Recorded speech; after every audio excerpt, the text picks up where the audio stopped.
जी ये साडा Indus road मुस्तकिल अजाब जरा 2 महीने को लोग भुगेंदे पैन।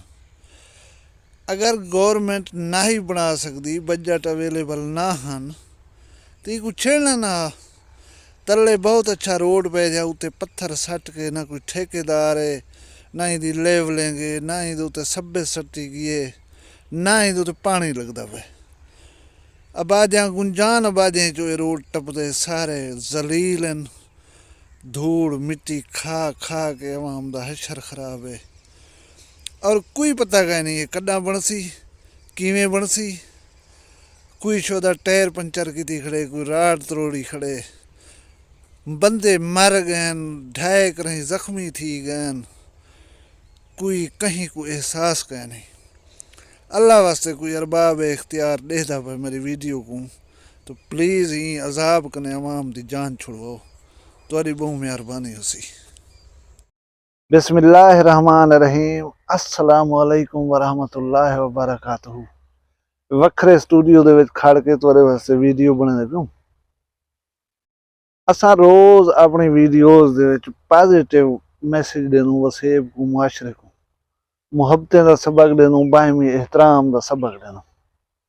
लेकिन अज दे ई दौर दे विच भी कुछ गालियां ऐसा सुनने को मिल जाएं जिहड़ियां दिल दिमाग को परेशान कर रहे हैं।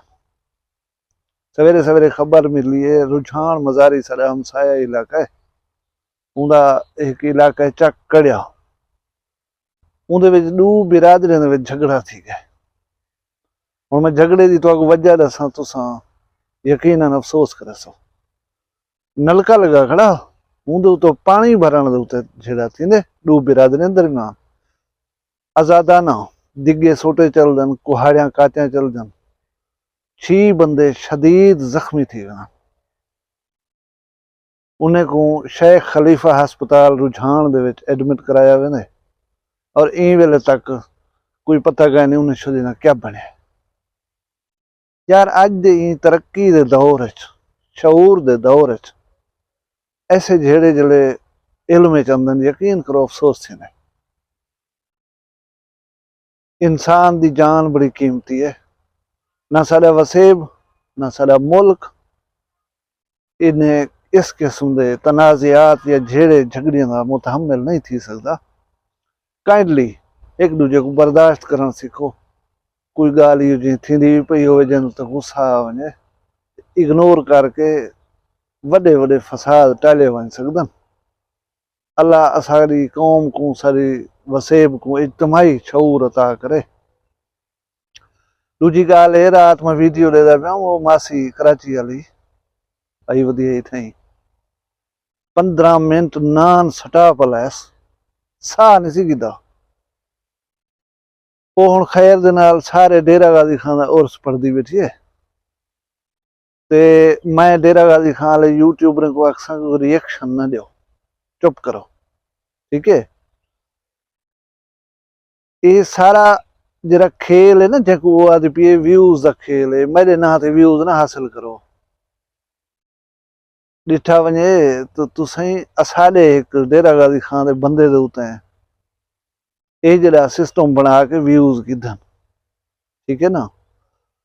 ते मेरे कोलो वखरी गाल कोलो ऐसी वखरी गाल है कि तुसा शर्मिंदा थी सो अगर मैं हकायक दसे चा पूरी ही को, पूरे वसेब को, पूरी कम्युनिटी को हकायक चा दसे ना, तुसा शर्मिंदा थी वैसो। लिहाजा तुसा ही अपना नॉर्मल विलाग्स बनाओ, काम करो।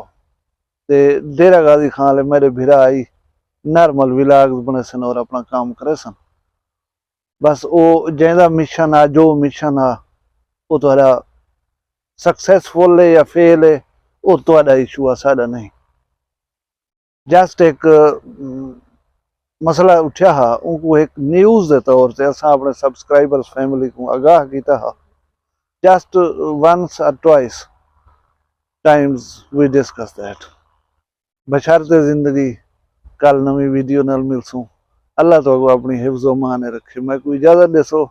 अल्लाह हाफिज़।